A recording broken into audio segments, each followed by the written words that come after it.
I think there was a lot of pressure on Murrow and Friendly to do something, and I am sure that both of them wanted to do, and I think probably Friendly as much or more than Murrow did.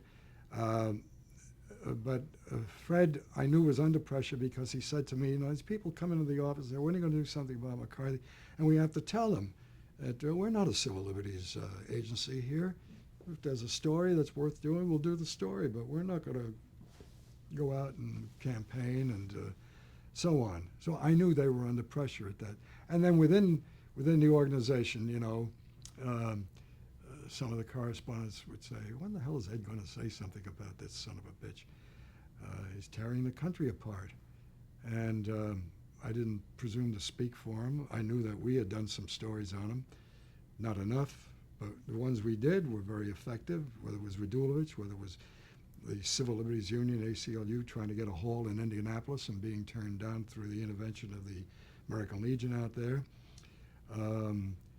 There were a couple of other stories along that line. And it was only until the newspaper front page came up and Murrow said, so that's what they've got, and when do I go against these guys? So the material is gathered and it starts to be edited together, and I understand there was lots of tension in now the great meeting that took place before the show. Yeah, the meeting has been variously represented. They had Palmer Williams talking about his wife and all that. Palmer wasn't Right. even at the meeting. To the best of my ability, I will recollect that meeting. First of all, everybody was scared stiff. As Millie Lerner has had occasion to say in other interviews, she says, you know, everybody who lived in the 30s, 40s, 50s, and 60s, 40s, 30s through 50s, of course, was interested in the world and had joined some organization that cared about these issues. So he was going to get you, and he was going to slaughter you. So the tension was very high. In the editorial staff. The cameramen were just scared, period, but they had nothing to be worried about politically. We're all working for William Randolph Hearst's organization. Fred said, now look, we're going into a very difficult program, and we don't want to be, you know, caught side-blinded or something to that effect. And if anybody has anything to say about something that would be important here, then say it. And then somebody started saying something. And then somebody was about to say something, and Fred says, I don't want to hear anymore. That's the way I remember it. But I know that everybody was scared to death. I don't want to hear anymore. And because he was protecting his broadcast against any kind of weakness within the organization. But I know they were worried about that. And they had a right to be worried about it. Then there was another meeting where the comment, the tension is right here in this room. When did that take place? That was the same meeting. So what exactly was said? Yeah. We looked at the program. It was cut. Ed went around the room. What do you think? What do you think? What do you think? The editors were all for it, scared. The cameramen, whoever was there, I think Charlie was there, Mac, so-so, worried about their jobs and things like that. My position was, it all depends on what you're going to say at the end of this broadcast. Because if you just run what we've looked at, the people who think McCarthy is a great man will think he is doing the Lord's work. And the people who are fearful of him and hate him will think he's more fearful and more hateful than they ever knew. What are you going to say?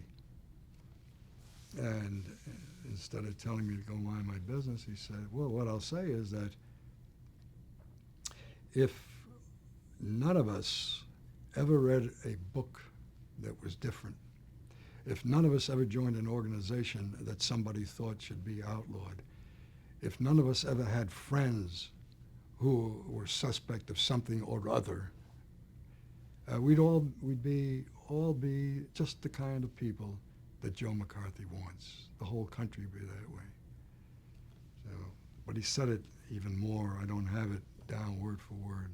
He said it powerfully. He'd been thinking about it all along. And I said, well, Mr. Murrow, it's been a privilege to have known you.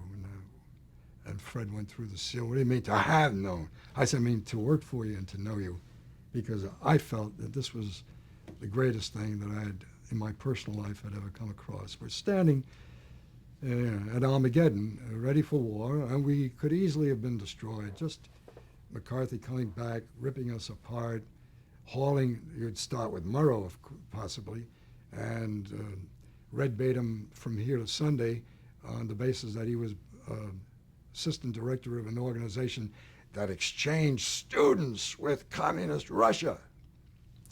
And never mind that you were exchanging them also with Nazi Germany, communist Russia.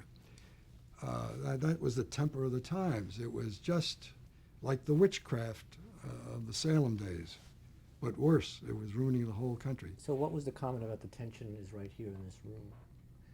What was that? Oh, and then he said, you know, the terror is right here in this room.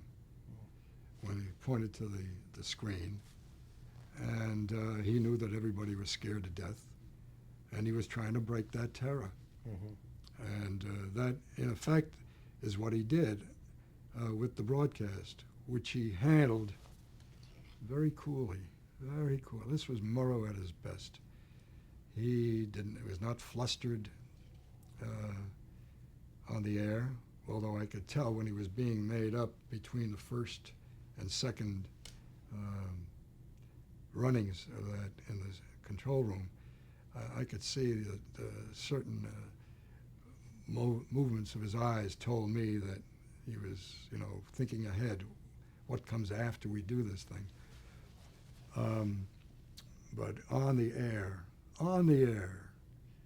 he was like an aristocrat, just moving some garbage out in front of him and getting it out of the way, stepping around it. That's how he handled McCarthy.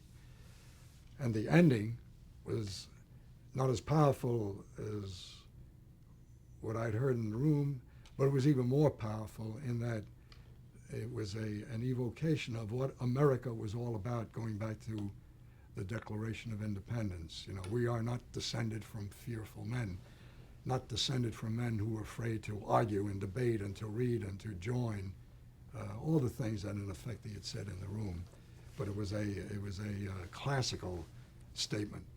So to me, he was a heroic figure, and I've always represented him as such in discussing him. I think that was his high water mark. I think he served the country well. I think the country was headed to a constitutional crisis, that McCarthy, in effect, with the committee, was trying to take over the function of the government, the State Department, the military, and that Murrow stood up, and I've been asked, you know, well, he had support from who knows, Eisenhower told him go ahead and do it. That's baloney. He would have gone against McCarthy if he was plumb naked and he didn't have any weapons in his hand except some horse manure that he picked up on the way to fight McCarthy and his whole army.